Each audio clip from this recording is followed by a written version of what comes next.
जानांगौ जेबो गैया रायजोफोर जोंनिया समायखिरा लाखानाय बड'लेण्डखौ जेलासिम मोना जों सोमावसारलांबाय थागोन गासैखौ मोनजोबबाय दुखु नांजोबबाय गासैबो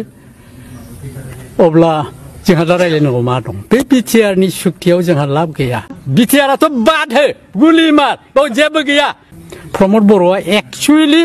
बे बर' असेना हारसा बेलाय खुनु दिन बिथांमोननि खारिखौ सेनो थाखाय जों सोमावसाराखै आरो आं हारसिंनि खोथा सानो बुङोब्ला आं कुनुदिन एमएलए एमपि बिटिसिनि चिफ इएमजिएम मेम्बार जानो थाखाय आं सोमावसाराखै जेब्लासिम बड'लेण्ड मोनगोन मोना अब्लासिम सोमावसारबाय थागोन बोसोरबासो मानो रेहाय लादिया बेलाय बे आबसुनि प्रेसिडेन्टआव थानांगौमोन बियो बे मोजां मानसिमोनबा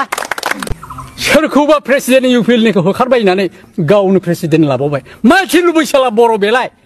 नायबानो थगायसुला नुखायो मानसिखौनो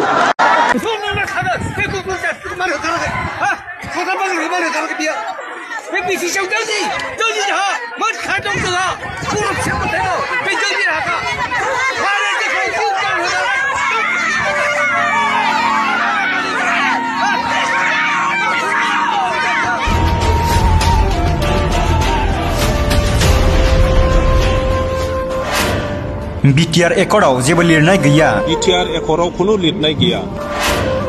बिटिआर सोरखारा साख्रि होनो हागोन होनना बेवहाय जेबो लिरनाय गैया दिनै 3 बोसोर जानोसै सासेबो साख्रि होनो हायाखै दिनै 3 बोसोर जानोसै सासेबो बिथांमोनहा साख्रि होनो हायाखै सिमा बारायनायखौ जों हेंथा गैया बरायो नाथाय बेखौ खेल खालाम माबायदि बारायनो नागिरदों सिमना बारायनायाव जोंहा बुंनांगौ गैया जोङो बयबो रंजागोन किन्तु नोंथांमोनहा बेखौ खेल खालाम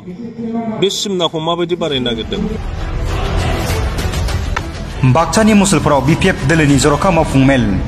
इउपिपिएल दोलोनि गोबां मावथिफोरा इउपिपिएल दोलोखौ नागारनानै बिपिएफ दोलोआव हाबनायनि इसारा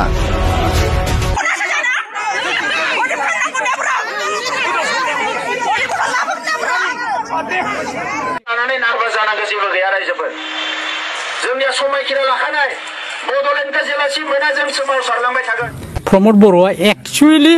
बे बर' असेना हारसा बेलाय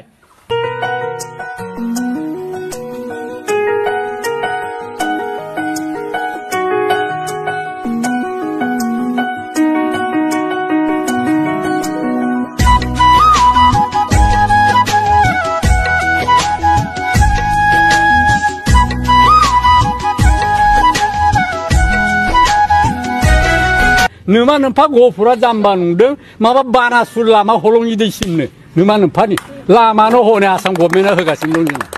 উচ্চ তদন্ত 2021 চনত কোকৰাঝাৰত ফেক এনকাউণ্টাৰ দুগৰাকী কৰিলে এজনৰ 1 বছৰ ল'ৰা আছে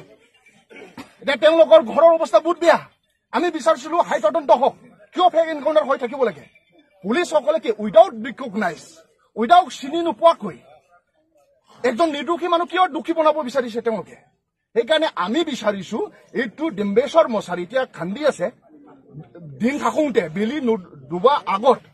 ইয়াক আইডেন্টিফাই কৰক আৰু তেওঁৰ ৱাইফো 3 দিন 4 দিন হৈ গ'ল ইয়াত অপেক্ষা কৰি আছে মোৰ হাজবেণ্ডৰ ডেড বডি মোক দিয়ক বুলি সোনকালে কৰি দিয়ক আৰু যদি ডিম্বেশ্বৰ মছাৰী হ'ল তেনেহ'লে ডিম্বেশ্বৰ মছাৰীৰ ৱাইফক জাষ্টিছ দিব লাগে আমি জাষ্টিছ বিচাৰিছো एसपीडीसी का जंजीर में बुना है अब नाराय दिनै बे सुक्तिनि गेजेरजों गोसो जाबानो होखारनो हासिगोन गोसो जाबानो लाबोनो हासिगोन जोंनि आइसिङाव गोहोआ फैबाय পাৰিব ৰিগাৰ্ডিং ডিম্বেশ্বৰ মুছাহাৰী আমি এটো কনফাৰ্ম কৰি ক'ব পাৰোঁ যে ডিম্বেশ্বৰ মুছাহাৰী এটা ডেডেড ডকাইত আগতে বহুত ডকাইতি কেছত ইনভলভ আছিলে 2020 চনতো ৰঙিয়া থানা এটা ডকাইতি কেছ হৈছিলে সেই তদন্তৰ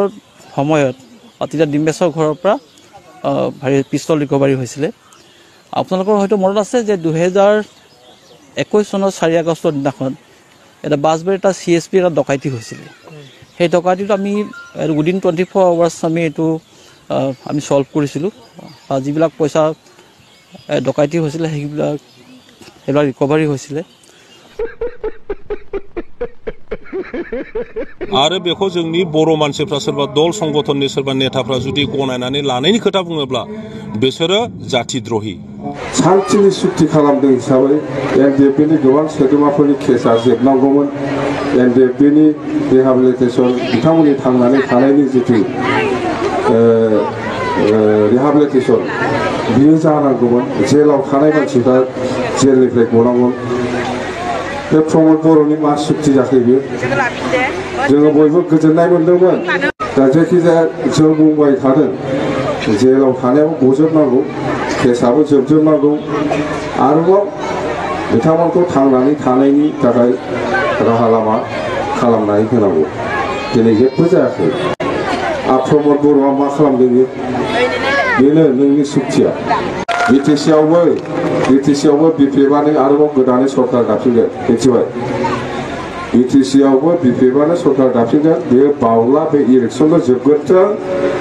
बे प्रमदआ मा थाखा थगायनानै जागासिनो दङ थगायनानै रायजोफोरखौ सोरलाब सोरलाब जाफिनगोन बियो दालाय मानो थेबगां